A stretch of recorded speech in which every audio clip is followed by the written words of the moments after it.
Nature ou aux fruits, brassé ou mixé, grec ou normand, allégé ou gourmand, le yaourt à la cote. Les Français en avaleraient jusqu'à 170 pots par an, entre 20 et 25 kilos chaque année. Des chiffres qui placent la population française parmi les plus gros consommateurs de yaourt au monde. Et pourtant, il fut un temps où le yaourt était juste blanc. Un temps où l'expression pot de yaourt était une injure. Un temps où le yaourt se conjuguait au singulier. Mais cela, c'était avant l'incroyable inflation de l'offre dans les rayons. En 10 ans, la consommation a augmenté de plus de 20%. Donc le rayon a véritablement explosé en 20 ans pour arriver aujourd'hui à ce que nous avons là devant nous, c'est-à-dire plusieurs centaines de références de produits proposés aux consommateurs. Des centaines de références, des millions de produits vendus. Mais que se cache-t-il dans sa composition? Arômes de synthèse, colorants artificiels, poudre de lait, amidon, des composés présents dans la plupart de ces petits pots, aux étiquettes parfois bien mystérieuses. C'est écrit petit, il faut avoir le temps, beaucoup de temps, mais ça vaut le coup de regarder tout ce qui est écrit petit sur les yaourts. Ils ont toujours des noms un peu barbares pour dire des choses plus simples. Dans les marques, ils proposent souvent les mêmes choses. C'est plusieurs marques, mais c'est les mêmes produits. Les yaourts sont-ils réellement bons pour la santé? Quelle différence entre les marques? Comment sont-ils conçus et fabriqués? Pour le savoir, nous avons enquêté au cœur d'un des plus gros marchés de l'agroalimentaire français.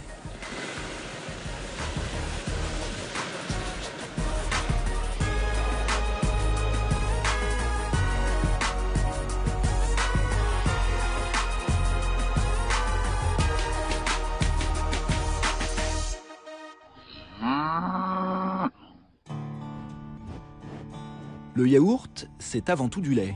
Et le lait, ce sont les vaches qui le produisent. Et les vaches, elles mangent de l'herbe. Et ça, Guillaume le sait depuis toujours. Dans sa ferme du Limousin, il produit des yaourts en utilisant son propre lait. Ah, bouge pas, ça va. Ah, ma belle, ça va. Du lait entier, simplement pasteurisé, auquel il ajoute 2 ferments lactiques, indispensables à la transformation du lait en yaourt. Et on a ici toute la traite de la journée. Et depuis des millénaires, la recette est la même. Il faut que ce soit bien mélangé. Là, on a un yaourt, on a tout ce qu'il faut pour faire un yaourt. Il faut encore laisser travailler les ferments. La recette du yaourt est des plus simples. Il suffit d'attendre quelques heures que les ferments agissent et fassent coaguler le lait dans les pots. C'est le moment délicat de la fabrication artisanale, quoi. Délicat, car si Guillaume perd trop de temps à mettre en pot ses yaourts, ils vont devenir acides et seront alors immangeables. Et après 3 heures sous étuve à 44 degrés, comme dans une yaourtière de maison, le yaourt est maintenant prêt. En fait, pas tout à fait. Il ne reste plus qu'à les mettre au frais avant de les consommer. Mais au-delà de la recette, ce qui va faire la qualité du yaourt de Guillaume, c'est la richesse de son lait.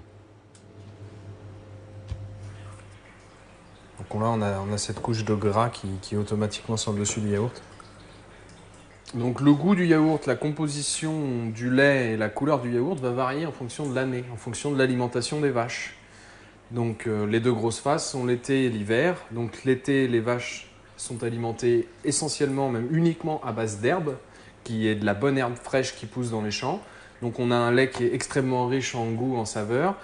Alors qu'en hiver, on est un peu plus limité puisqu'on nourrit ces vaches essentiellement au foin, ce qui va changer la qualité du lait, qui va changer la composition du lait et donc automatiquement le goût du yaourt. Chaque semaine, avec ses 7 vaches, Guillaume produit environ 600 yaourts qu'il vend sur le marché local. 2,20 € les 4 pots, à peine 30% de plus qu'un yaourt nature industriel. Je retrouve un peu le goût du yaourt d'autrefois que faisaient mes grands-parents et ma maman aussi.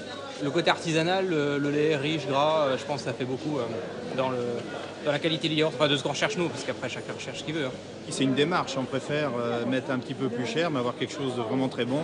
De manger un yaourt et pas l'impression d'en manger 3 des industriels où dedans il n'y a que de la flotte. Mais alors que la recette est vieille comme le monde, comment sont fabriqués ces yaourts? Que se passe-t-il derrière ces grilles? Dans ces usines qui produisent chaque jour des millions de petits pots pour Danone, Yoplait, Senoble ou encore Nestlé. les leaders qui se partagent le marché. Nous avons tenté de les rencontrer, sans succès. La seule entreprise qui nous ait ouvert ses portes, c'est cette laiterie industrielle, bien loin de l'exploitation de Guillaume, notre petit producteur. Chaque jour, des milliers de litres sont collectés dans des camions comme celui-ci. Nous sommes dans le Cotentin chez les Maîtres Laitiers, une des plus grosses coopératives laitières de France. 1 million de litres de lait est transformé chaque jour dans cette usine. Jean-Marie Eustache dirige la production des Maîtres Laitiers depuis une trentaine d'années maintenant. Il en connaît tous les rouages. Pour faire un yaourt, il faut d'abord traiter le lait dans cette immense salle. Il est pasteurisé, puis secoué pour accroître sa blancheur.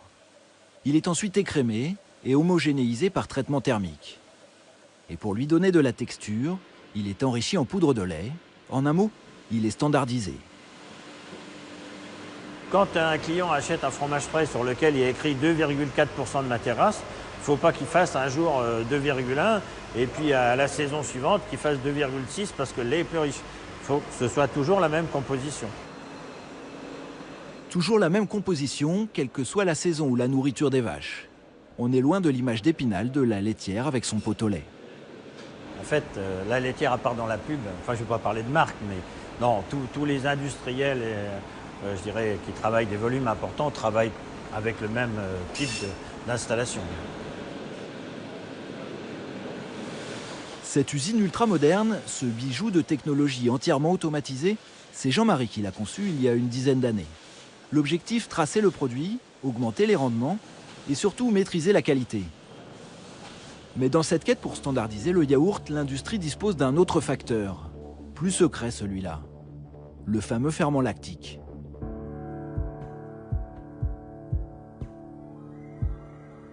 Car on l'oublie un peu trop souvent, mais dans le yaourt batifole une armada de petites bactéries. Dans un pot comme celui-ci, elles seraient plus d'1 milliard, vivantes bien sûr. Leur nom semble appartenir à une autre époque, Lactobacillus bulgaricus et Streptococcus thermophilus. Car n'est pas yaourt qui veut. En France, la législation est très stricte. Si le lait n'a pas été fermenté par ces deux bactéries, le produit laitier ne pourra pas s'appeler yaourt.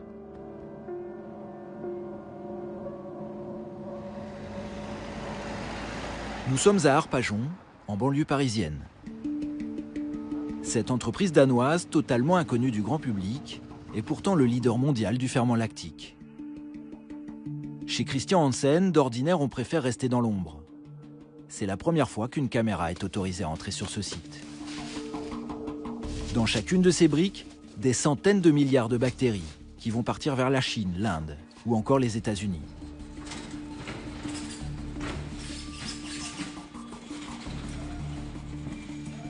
Et voilà à quoi ressemble ce précieux ferment une fois produit. Des petites billes de concentré bactérien. Dans chaque gramme, environ 100 milliards de bactéries. Bienvenue dans le royaume de l'infiniment petit. Les bactéries elles-mêmes sont 100 fois plus petites qu'un cheveu. Avec une brique comme ça, vous faites à peu près 20 000 yaourts. Assina est chercheur en microbiologie. Son travail, c'est de produire le ferment qui correspondra le mieux à la demande du client. En quelque sorte, la recette du ferment idéal. Pour cela, il va falloir faire des tests. Les plaques que vous voyez, qui sont remplies, imaginez que c'est un yaourt à échelle 200 microlitres. C'est un mini yaourt qui est fabriqué. Dans chacun de ces mini-yaourts, Assina a croisé des souches de bactéries différentes. 1000 combinaisons sont testées, mais les possibilités sont infinies. Du ferment sélectionné dépendra l'acidité du yaourt, mais aussi et surtout sa texture. Plus velouté, plus crémeux ou plus doux. Et au final, à partir d'un même lait, on fabrique 2 yaourts totalement différents. Ça montre bien que des ferments ont des propriétés épaississantes totalement différentes. On voit bien une texture épaisse, une texture un peu moins épaisse, donc des aptitudes à apporter une texture totalement différente. Une texture différente en fonction de la demande du client. Le ferment, c'est également un élément qui permet de standardiser le produit. Notre rôle, c'est de contrôler et de dire que toute l'année, un consommateur aura la même qualité de yaourt que ce soit consommé en hiver, en été ou au printemps. Ces bactéries stockées à moins 55 degrés vont servir de ferment pour les yaourts fabriqués par Danone, Nestlé, Yoplait ou les maîtres laitiers du Cotentin. La plupart des industriels se fournissent chez Christian Hansen. Pour le leader mondial, la domination est quasi insolente. Du lait standardisé, un ferment lactique identique d'un yaourt à l'autre, les yaourts blancs seraient alors globalement les mêmes d'une marque à l'autre. Ce qui fait la différence, c'est ce qu'on lui ajoute, additifs colorants et autres arômes. Car aujourd'hui, on est loin de la matière blanche vendue à l'unité dans les pharmacies au début des années 30. Un yaourt nature, auquel on ajoutait du sucre ou du miel pour atténuer ce goût si aigrelet. C'est dans les années 50 que les fabricants eurent l'idée de proposer des yaourts sucrés, puis aromatisés à la vanille, au chocolat ou à la fraise. Le yaourt à la fraise, justement, c'est le yaourt star par excellence, le plus vendu en France. Et pour comprendre comment il est fait, direction le Portugal. Chez Frulact, un mastodonte de la préparation des fruits pour yaourt. Sa spécialité, la fraise. 90% de fraises vient du Maroc. Une fraise alimentaire de qualité inférieure à celle que l'on déguste en dessert. Une fraise qui arrive congelée, découpée en petits carrés de 6, 8 ou 10 mm en fonction de la demande. Normalement, le client dit qu'il nous besoin de mettre 30-40% des fruits.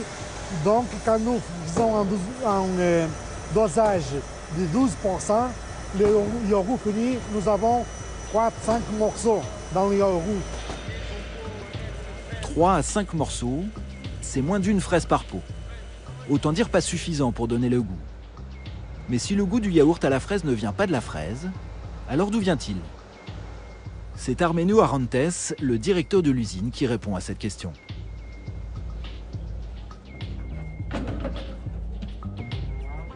Nous avons presque 300 références des arômes des fraises, par exemple. Nous avons aussi plusieurs types d'amidon, les sucres biologiques, les pectines. 1400 ingrédients différents qui servent à confectionner les recettes de préparation aux fruits. Dans cette usine, des milliers de tonnes de préparation de fraises, d'abricots ou de poires sont confectionnées pour alimenter les industriels de toute l'Europe. Mais avant sa mise en production, la recette doit être validée par le client. Là, je cherche des colorants. C'est le travail de Christelle. Donc là, on va commencer par faire une formule de fraises. Je te laisse la formule, Emilia, pour regarder. La formule, c'est 7 recettes. Au total, près de 15 ingrédients vont être nécessaires. Donc là, on a une formulation où on a de la purée concentrée de fraises. Donc on va commencer par faire un pré-mélange de purée concentrée de fraises et avec l'amidon et avec l'acide citrique. On va mettre dans la marmite. Donc on a mis de l'acide citrique pour acidifier la préparation. Donc pour standardiser en fait le pH de la préparation de fruits, pour que ce soit toujours acide comme les fruits qui sont naturellement acides. Donc l'amidon, il nous permet de donner en fait de la texture au produit, de donner de l'épaisseur au produit.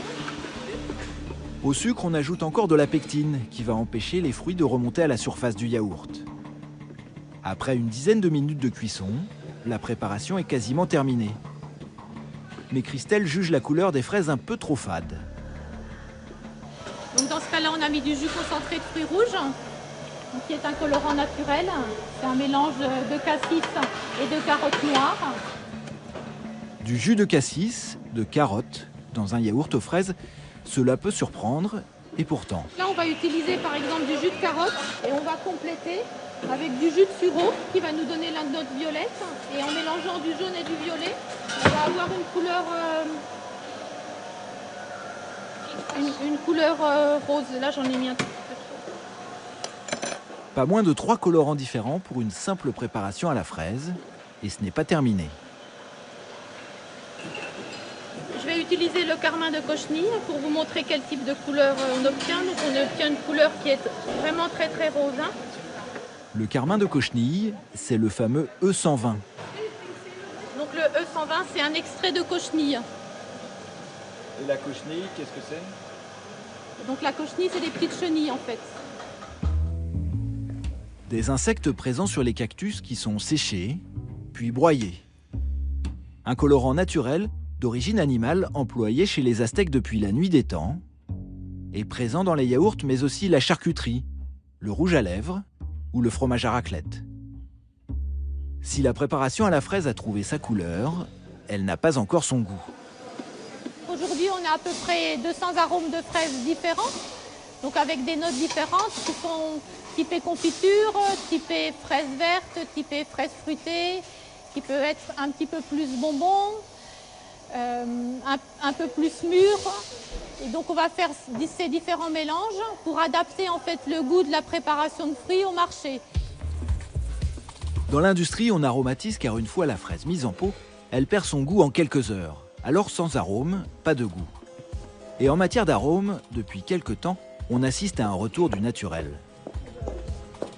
Les arômes, c'est une des spécialités de l'IPSICA, l'école de l'industrie du parfum et de l'aromatique alimentaire.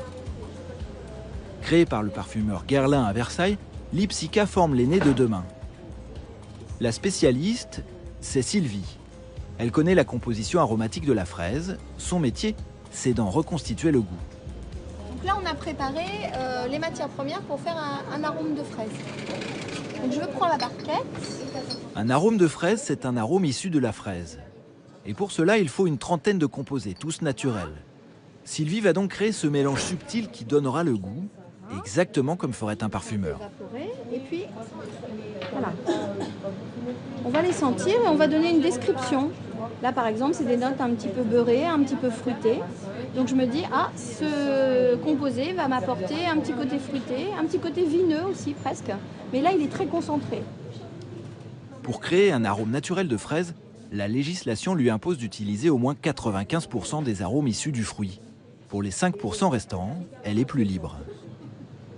Donc peut-être que moi je vais utiliser un composé qui a été analysé dans la fraise, mais qui ne viendra pas de la fraise, qui viendra d'un autre fruit ou d'une fleur ou de quelque chose. Parce que ce qui m'intéresse, c'est ce composé qui est important pour mon arôme de fraise.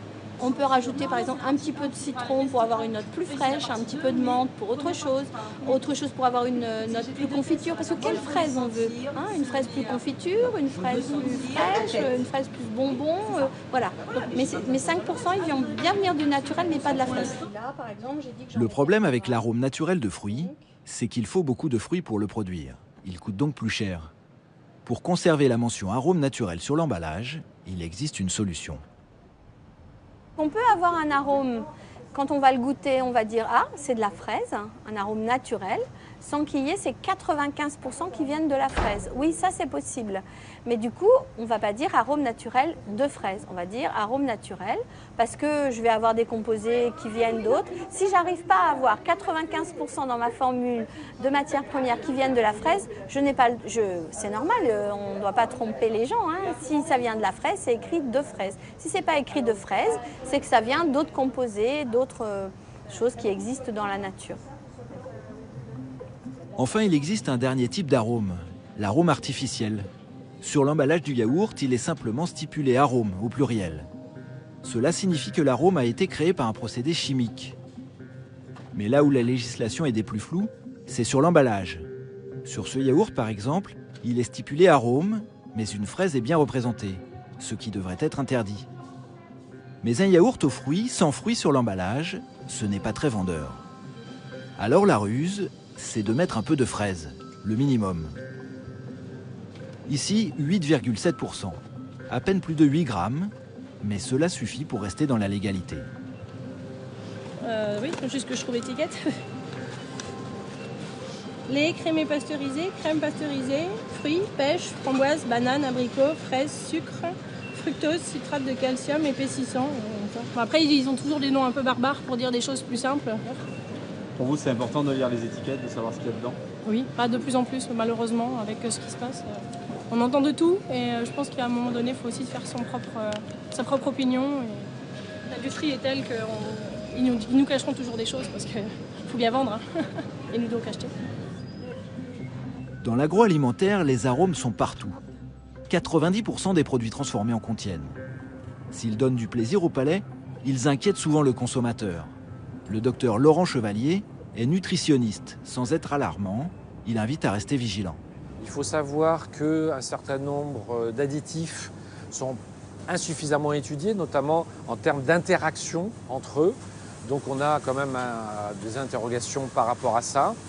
Et puis ça peut leurrer le cerveau, c'est-à-dire que c'est beaucoup plus judicieux en termes de contrôle de la faim, de la satiété, de prendre un produit naturel. C'est-à-dire que quand vous prenez une compote, par exemple d'abricots, une compote de pommes, l'organisme, le cerveau va reconnaître pour partie tout ça et va donner un certain nombre de signaux concernant le comportement alimentaire. Quand vous avez des arômes de synthèse, quand vous avez certains produits de synthèse, eh bien ça peut être des leurres et finalement le degré de satiété peut apparaître plus tardivement. Certainement que le yaourt à acheter, c'est le yaourt de base, le yaourt le moins cher. Et il est à 47 centimes les 4 pots. Et si vous avez envie de l'aromatiser, vous l'aromatisez vous-même avec tout simplement un peu de compote et éventuellement un peu de confiture. Donc c'est un produit qui est un produit intéressant. Et finalement, on s'aperçoit que des produits peu chers peuvent être tout à fait bien et intéressants pour la santé. Et ce yaourt qui remporte les suffrages de notre diététicien, c'est un yaourt premier prix, un yaourt de marque distributeur. Une marque distributeur, c'est une marque commercialisée par un hyper sous sa propre enseigne. Carrefour, Casino, Auchan, Leader Price ou Leclerc. Les marques distributeurs, c'est 40% du chiffre d'affaires du rayon. Mais ces yaourts moins chers, comment sont-ils faits? Peut-on parler de sous-marques ou de produits équivalents?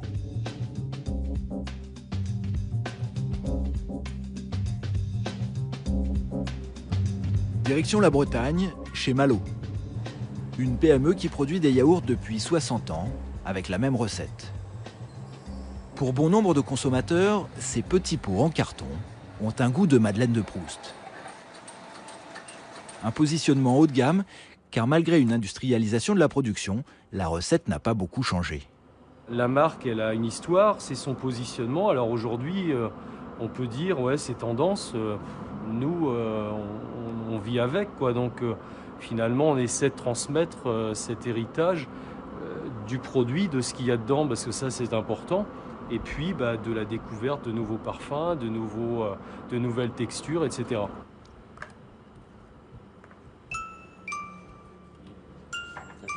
Malo, c'est l'histoire de la petite PME qui joue la carte de l'authentique. Seule manière de résister aux mastodontes du secteur comme Danone, Yoplait ou Nestlé. Mais pour rentabiliser ses investissements et faire tourner ses usines, Malo, à l'image des autres laiteries, s'est diversifié en produisant pour les marques des distributeurs. Mais le secteur est très concurrentiel, alors sur le sujet, le directeur de l'usine est pour le moins réservé.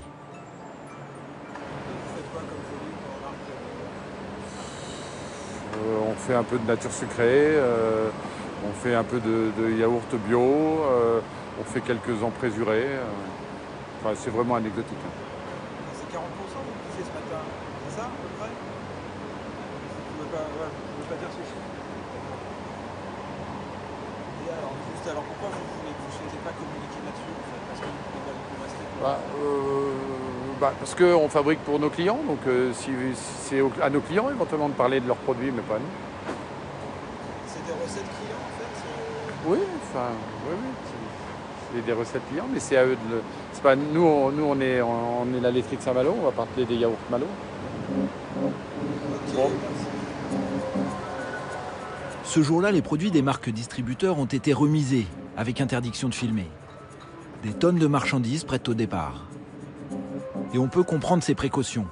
Car avec les MDD, les fabricants produisent des yaourts qui vont venir concurrencer leur propre marque. Une balle dans le pied finalement. Alors comment s'y retrouver? Les yaourts des marques distributeurs sont-ils les mêmes que ceux des marques nationales?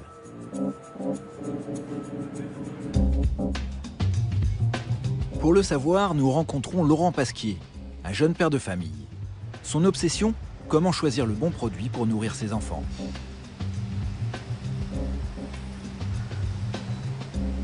Alors, à force de se poser des questions, d'étudier les étiquettes, il se prend au jeu et finit par se reconvertir.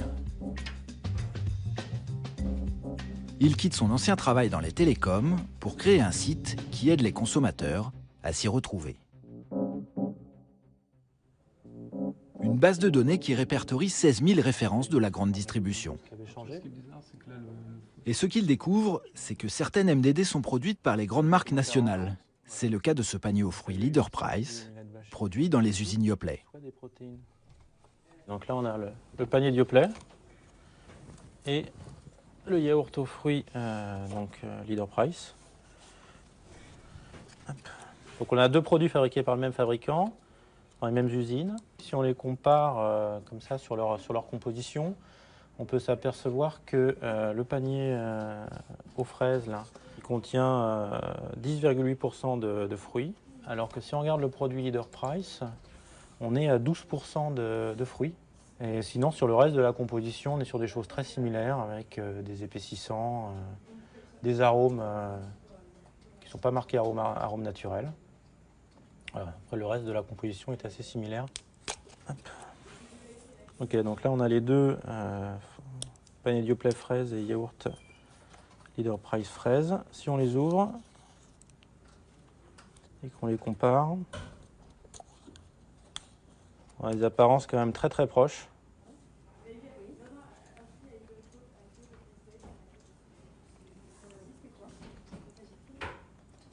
Ils sont assez proches, assez proches. Plus de fruits dans le yaourt Leader Price alors qu'il est vendu 30% moins cher que le panier de Yoplait, la copie serait-elle meilleure que l'original? Au retour en Normandie, chez les maîtres laitiers du Cotentin. Contrairement à la laiterie Malo, ici on affiche clairement sa politique. Les marques distributeurs, c'est 70% du chiffre d'affaires de l'entreprise. Sur ces chaînes sont donc produits des yaourts vendus par Carrefour, Intermarché, Leader Price ou Système U. Et ces yaourts, c'est dans ce laboratoire qu'ils sont conçus. Ce jour-là, un client souhaite réaliser une copie de ce fromage frais à la fraise. Il est intéressé par ce produit, mais il souhaiterait avoir en fait une couleur un petit peu plus soutenue, plus rose, et puis des morceaux un petit peu plus croquants. Donc c'est là-dessus qu'on va jouer et travailler avec le fournisseur de fruits. Et voilà comment on fait un yaourt de marque distributeur. On prend l'original, on en conçoit une copie. Plus croquant, plus savoureux, plus rouge, tout va dépendre de la préparation de fruits retenus. L'objectif, proposer au client un yaourt qui va ressembler à l'original. C'est ce que nous confirme Jean-François Fortin, le président des maîtres laitiers du Cotentin.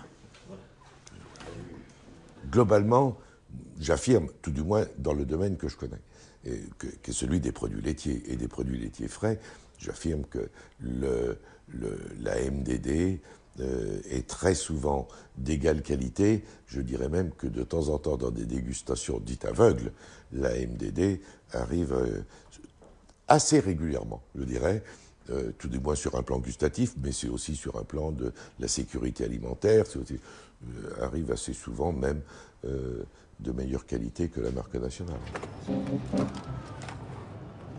D'autant qu'il reste une dernière arme pour les distributeurs, l'emplacement dans les rayons.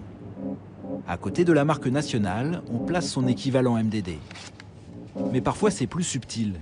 Ce yaourt à boire de marque nationale est placé sur les hauteurs du rayon, difficilement accessible. Alors que les marques distributeurs occupent les places de choix, bien en évidence, à hauteur du regard. On laisse le choix au consommateur. On ne peut pas nous faire le reproche non plus d'aller planquer, comme ça, c'est une légende, de planquer la marque et de mettre en avant le produit de la marque de l'enseigne. Là, vous voyez, il y a la laitière, enfin oui, il y a la marque nationale et il y a notre produit. Certes, ils sont proches, mais la place stratégique est occupée par la MDD.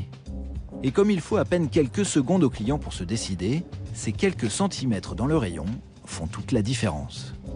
Alors face à cette concurrence des marques distributeurs, le gratin de l'industrie, Danone en tête, ne baisse pas les bras. Son arme, l'innovation. Une stratégie amorcée au début des années 90. Il s'agit alors de trouver la recette miracle. Elle tient en quelques lettres, Danacol, Activia et surtout Actimel, le véritable blockbuster de la marque. 10% du chiffre d'affaires à lui tout seul. Un coup de génie qui va révolutionner l'histoire du yaourt. Car désormais, on ne mangera plus des yaourts, mais des alicaments. Un alicament, c'est un produit laitier aux vertus miraculeuses.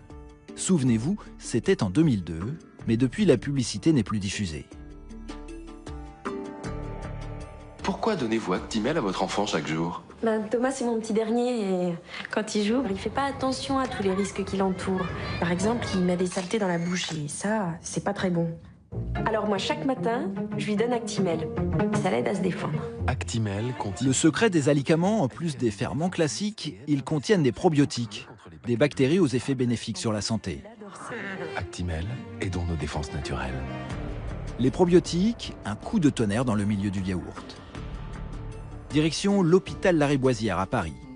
Le professeur Philippe Marteau est chef du service gastro-entérologie. Depuis des années, il travaille sur les effets des probiotiques sur la flore intestinale. L'avenir des probiotiques, c'est très intéressant parce que c'est une révolution.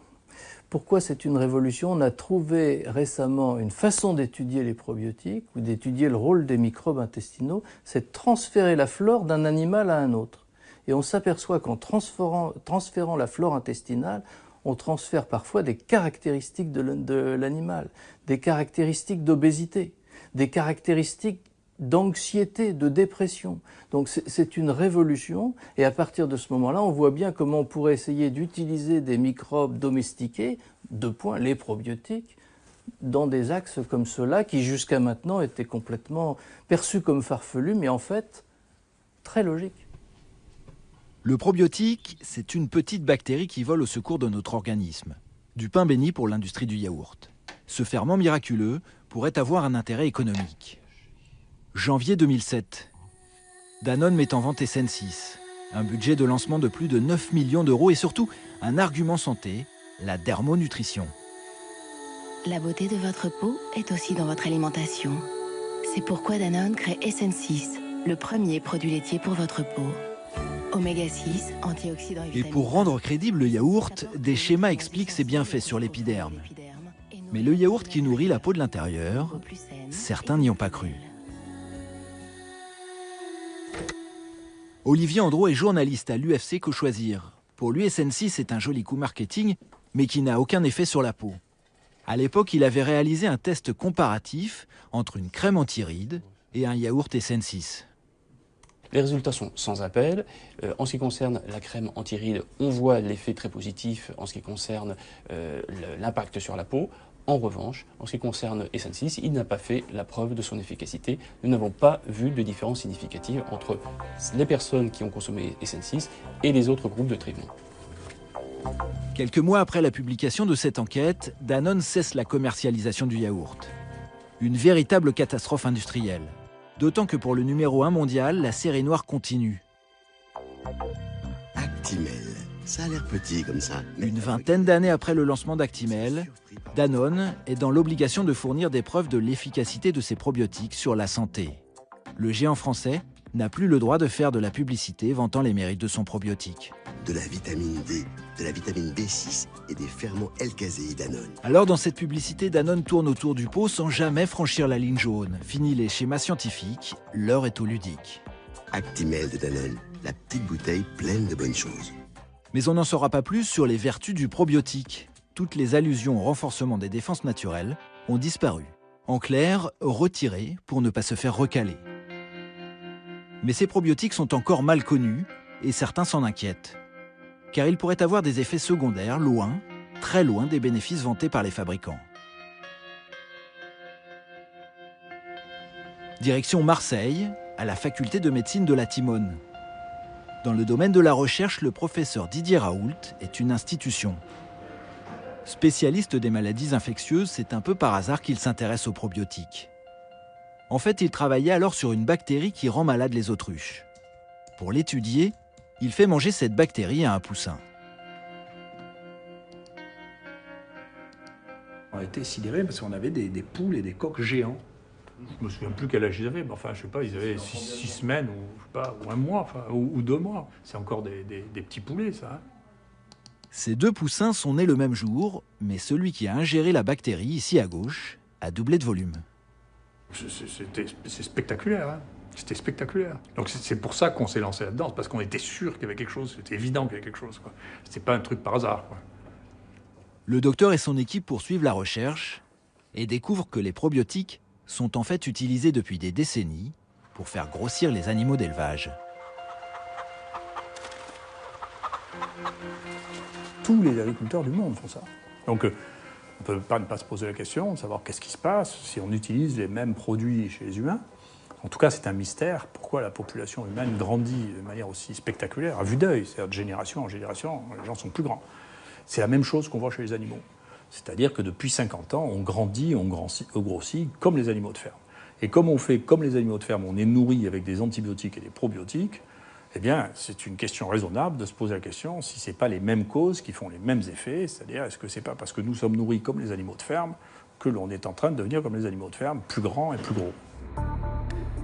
Ce lien entre les probiotiques utilisés dans les yaourts et l'obésité a fait l'effet d'une bombe.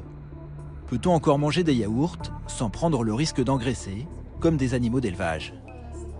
Retour chez Hansen, car ici on fabrique des ferments lactiques pour les yaourts, mais aussi des probiotiques. Pour la multinationale danoise, c'est un marché très lucratif.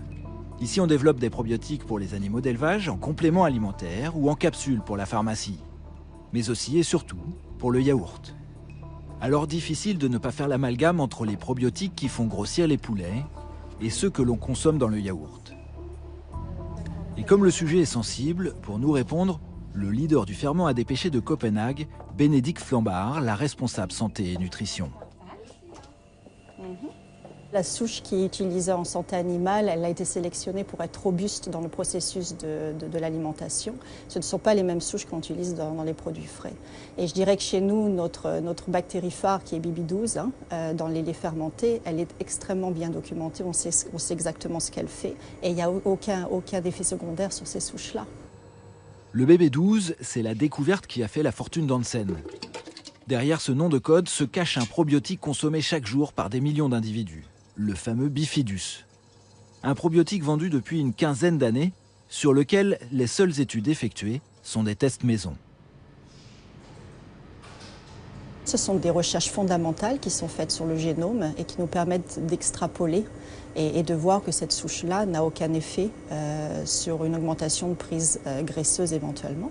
Et il y a eu des études animales qui ont été faites aussi pour démontrer que cette souche n'a aucun effet néfaste, y compris la prise de poids. Mais vous n'avez pas réalisé de véritables études faites sur le consommateur? Et quel serait le but quand on sait à la base que la souche ne le fera pas? Ce serait une perte d'investissement et une perte de monnaie de faire ça. En clair, le laboratoire comme les marques nationales ou les MDD cherchent avant tout à démontrer les éventuels bienfaits du Bifidus. D'autant que comme le probiotique n'est pas un médicament, il n'y a pas d'autorisation de mise sur le marché à obtenir. Des études montrent pourtant qu'une manipulation de la flore intestinale entraîne une modification du métabolisme. Il faut se méfier des généralités, il ne faut pas partir en disant « écoutez, tous les yaourts font grossir », parce qu'il y a probablement des bactéries qui, dedans, au contraire, protègent du poids dans certains yaourts. Mais on a besoin d'avoir, comme pour tout l'agroalimentaire, on a besoin d'avoir des précisions sur ce que l'on mange. Voilà. Et donc, quand on mange 1 milliard de bactéries, d'une seule bactérie par millilitre de yaourt, on a le droit de savoir ce qu'elle fait, on a le droit de savoir si elle fait grossir ou si elle ne fait pas grossir, puisqu'il y en a qui font grossir, qui sont juste leurs cousines germaines. Il faut savoir si elles font grossir, c'est tout. Pas de véritable réponse scientifique, mais une certitude. Au-delà de son intérêt pour la santé, cette petite bouteille contient l'équivalent de 2 morceaux de sucre. C'est-à-dire plus que dans certains sodas, on peut avoir des concentrations en sucre assez fortes. On peut se poser la question, et j'avais posé la question à l'industriel, pourquoi finalement il y a autant de sucre? Et en fait, la souche est amère. Donc comme la souche est assez amère, ils sont obligés pour compenser de rajouter du sucre ou des édulcorants. Mais aujourd'hui, le yaourt hyper technologique n'a plus la cote. Les ventes sont en baisse. À cela, une explication. En période de crise économique, la promesse santé est facturée bien trop cher. Les consommateurs ont d'autres préoccupations. Pascale Ebel est sociologue au Crédoc. Elle a réalisé une enquête sur les comportements alimentaires des Français. Après 7 ans de crise, eh bien, les Français ont fait le tri. C'est-à-dire que c'était plus important de se préoccuper du chômage, de la baisse de salaire, des difficultés même de prix en fait, qui ont beaucoup augmenté en début de crise. Et finalement, ils se sont dit, plutôt que de continuer à m'angoisser sur le contenu de mon assiette, eh bien je préfère revenir à la nature, hein, ça c'est très français, je reviens aux produits de base et donc je ne veux plus de produits compliqués. Le retour du produit simple, sans conservateurs ni arômes artificiels, c'est ce qui fait le succès du dernier né de l'industrie du yaourt. Bienvenue aux portes ouvertes de la Bananeraie, je vous invite à rentrer. La Bananeraie, c'est le nom du siège de cette petite start-up qui monte, Michel et Augustin. Un jeudi par mois, l'entreprise ouvre ses portes au public. L'occasion de lancer des nouveaux produits, ce soir-là, le yaourt grec. On le présente en exclusivité aux gens des premiers jeudis ce soir et en plus on leur propose de rajouter différents parfums, donc, de la confiture, du sucre, du muesli ou du sirop d'érable pour qu'ils puissent changer un petit peu leurs habitudes. Voilà.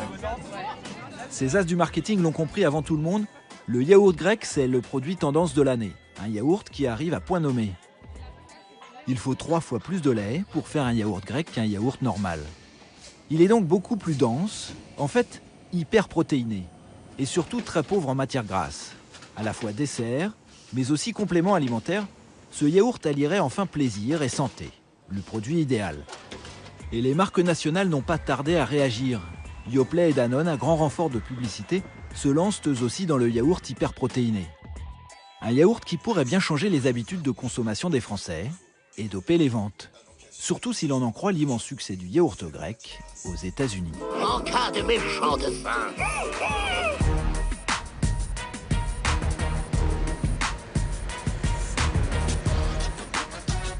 Et pourtant, les Américains n'ont qu'un goût limité pour le yaourt. Ils en consomment 5 fois moins qu'en France. Mais depuis quelques années, un nouveau laitage trouve grâce à leur palais. Sur l'emballage de ce yaourt, on retrouve le mot magique, le grec. Et le marché explose. Parti de rien, le yaourt grec représente aujourd'hui 40% des ventes, à Miami notamment. La ville où la seule culture que l'on pratique se mesure sur la balance. Un terrain de jeu idéal pour Carlos Ramirez. À Miami, chaque quartier a sa salle de sport. Et c'est là que Carlos vient vendre ses yaourts. Salut, comment ça va? Tiens, regarde ça. C'est le premier yaourt pour les hommes qui ont une vie très active. Je vois que tu vends des boissons énergisantes. C'est bien, mais c'est chimique. Je vois que tu vends des barres. C'est sûr, elles sont pleines de protéines, mais aussi pleines de sucre. Ici, j'ai un produit qui est plein de protéines, et que des produits naturels. 2 ingrédients, du lait et des ferments, c'est tout.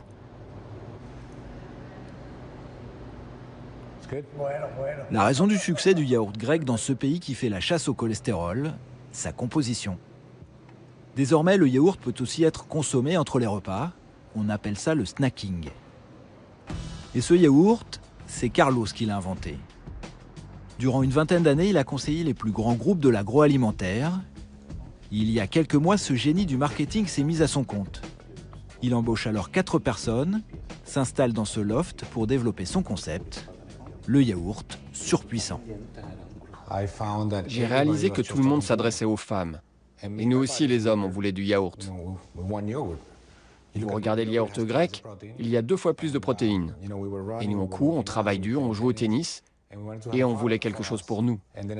Et alors, j'ai fait des recherches. Et j'ai découvert que 45% des hommes consomment aussi du yaourt. Mais personne ne s'adresse à eux. J'ai dit, hé, il y a une belle opportunité là.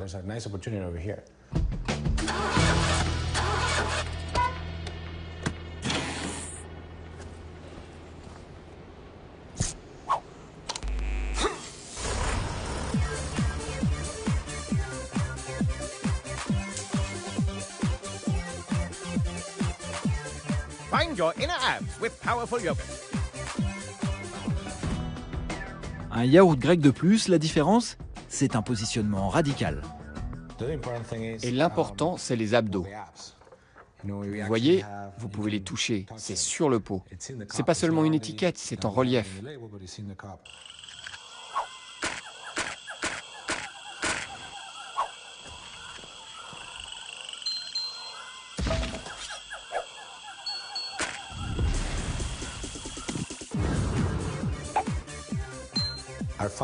C'est drôle, C'est juste drôle.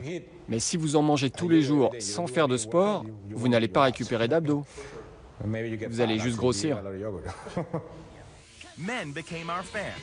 Et le plus incroyable, c'est que ce yaourt qui a l'air d'une blague de potache a été pris très au sérieux par le géant français.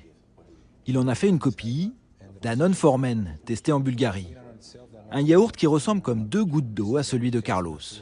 Lui s'en amuse, il n'ira pas chercher la confrontation au tribunal. Si vous tentez d'affronter ces gars de face, vous allez perdre. Si vous cherchez à être comme Goliath, les combattre avec les mêmes armes, vous allez perdre. Ce que David a fait à Goliath, il est allé très vite. Il lui a lancé la pierre juste dans la tête et boum, il a tué le colosse. Ils sont comme un éléphant qui essaie de tourner. Nous, on est petits, on bouge vite, un peu comme un taureau. Et pour le jeune David du yaourt, l'aventure ne fait que commencer. Déjà 2000 points de vente aux États-Unis, et depuis le début de l'année, il tente une percée en Grande-Bretagne et en Irlande. Carlos a levé des fonds pour augmenter son capital. Il a prévu d'embaucher une dizaine de personnes et surtout de changer de quartier. Fini le loft branché, direction le centre-ville, le quartier de la finance. C'est un nouveau building. On sera au 2e étage. Dans une industrie où les géants font la loi, l'immigré du Venezuela va tenter d'imposer son yaourt. Au pays de l'oncle Sam, le rêve américain a encore de beaux jours. Retour à Paris. Question innovation. Si la France n'est pas en reste, c'est peut-être parce que cet homme fait le pont entre les 2 continents. David Edwards est franco-américain, une sorte de savant fou. Mais attention, derrière les apparences se cache un professeur de génie biomédical à Harvard, mais aussi un docteur en mathématiques, autant dire un éminent scientifique. Et voici sa dernière trouvaille. Dans ses billes, sans doute le yaourt du 3e millénaire. Il l'a appelé Wikipearl, un yaourt qui se mange, emballage compris. Donc on a des petits bonbons de yaourt, là avec des pots de vanille ou des pots de café. Il faut voir cette peau comme le pot plastique de yaourt, mais très petit, ce qui donne aussi une utilisation de snack assez unique pour le yaourt. La peau, 100% végétale, est créée à base de particules de mangue, de noix, de fruits ou d'algues. Ici, elle contient un yaourt, mais David a imaginé une glace. Pourquoi pas de la soupe, des compotes, des jus de fruits.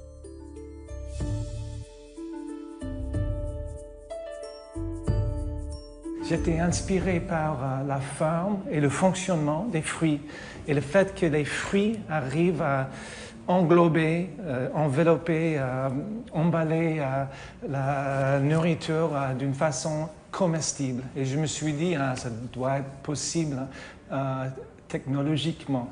Et la comparaison avec les fruits ne s'arrête pas là. On peut traiter les Wikipearl comme on traite les raisins. Donc on peut faire flotter les Wikipearl dans l'eau, et laver et manger après. Le yaourt de David n'a rien d'un gadget expérimental. David est un visionnaire. Ces yaourts, il les a conçus pour réduire les déchets d'emballage. Des yaourts écologiques en quelque sorte. Son produit est encore en phase expérimentale, mais il intéresse déjà l'industrie, notamment aux États-Unis. On est tous aujourd'hui conscients du fait que le monde a besoin d'aller dans une bonne direction, mais ça pourrait aller dans une mauvaise direction. Donc je crois que si on a la possibilité d'influencer l'avenir, c'est très excitant. Donc je crois que Wikifood représente une participation dans la création d'un meilleur demain. Chaque jour dans le monde, 100 millions de yaourts sont consommés. Autant de pots jetés, retraités ou brûlés. Avec Wikipearl, fini les cartons verts, plastiques ou aluminium et leurs impacts sur la planète. Mais finalement, emballage ou pas, ce qui compte dans le yaourt, c'est ce qu'il y a à l'intérieur, le lait.